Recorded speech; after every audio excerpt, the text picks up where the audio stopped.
Someone asks you for something, and before you've even registered what it is, your body has already decided, yes. You'll figure out the rest later. There's a version of you that exists for half a second, the one who actually weighs it, checks if you have the time, the energy, the want, but that version never gets to speak. The yes is already out. Later, alone, you feel it.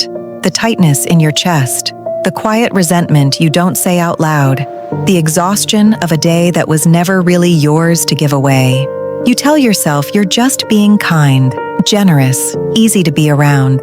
But somewhere underneath that story, there's a different feeling, one you don't look at directly. A flicker of dread every single time at the idea of saying no. Not dread of the task, dread of what your no might do, who it might disappoint, what it might cost you in ways you can't quite name but can absolutely feel. So you keep saying yes, and your own list, your own needs, your own hours, they wait. They always wait. They've been waiting for so long you've almost stopped noticing they're still there. You don't know when your own needs became the thing that comes last. You just know that somewhere along the way, they did. Here are 8 signs you feel guilty saying no, and why your needs always come last. The moment before you say no, something in you braces, like you're about to do something wrong instead of something reasonable. Your heart rate picks up, your stomach tightens. You start rehearsing softer ways to say it before you've said anything at all. This may not be about the request in front of you. It can be a learned association between refusal and danger, one that formed when saying no carried a cost you learned not to ignore. Your body isn't overreacting, it's remembering.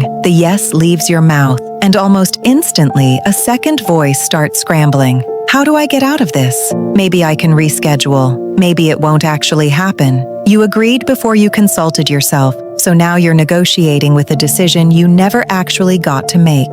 This happens because saying yes feels automatic and safe in the moment, while saying no feels like a decision you'd have to defend.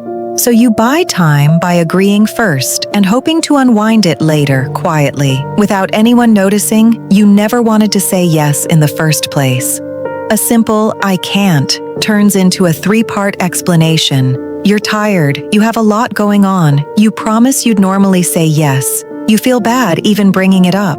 You're not being dishonest, you're building a case because some part of you believes a plain no isn't allowed to stand on its own. It needs evidence. It needs to be justified enough that no one could reasonably be upset by it.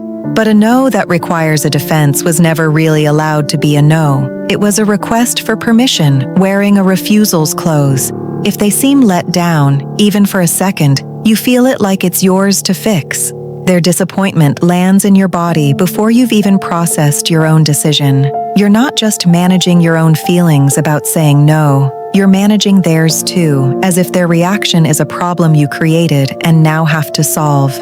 This comes from somewhere specific, a time when someone else's disappointment in you felt dangerous, not just uncomfortable, so you learned to prevent it at the source, by rarely giving anyone a reason to feel it toward you at all. You don't actually know what would happen if you said no more often. You've never really tested it because the uncertainty itself feels too risky to sit inside. Yes is familiar. Yes is a door you know exists on the other side of. No is a door you've rarely opened, so you have no evidence it leads somewhere survivable. That's not weakness. That's a nervous system protecting you from an unknown. It was never given the chance to prove safe. You remember every time you showed up, covered for someone, said yes when you didn't want to. You don't say any of it out loud, but you're keeping count. This tally isn't about guilt-tripping anyone. It's evidence you're gathering for yourself. Proof that you're a good person, in case you ever need to defend that to yourself later. The exhausting part is that the people you're keeping score for have no idea a ledger exists. You're the only one who knows how much you've quietly given away.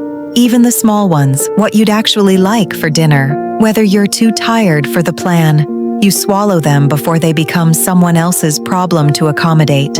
Somewhere along the way, you learned that your needs took up space other people had to make room for, and making room for you felt like something you had to earn or apologize for. So you stopped asking, not because you stopped needing things, but because needing things started to feel like a debt you were putting on someone else. You said yes, no one forced you, and yet there's a quiet bitterness sitting underneath it that doesn't make sense to you, because you agreed. You offered, didn't you? Resentment doesn't check whether the yes was freely given. It just tracks the gap between what you wanted and what you did. And that gap has been growing for longer than this one favor. The resentment isn't proof you're a bad person for feeling it. It's proof that a want of yours has been overruled so many times, it started keeping its own record.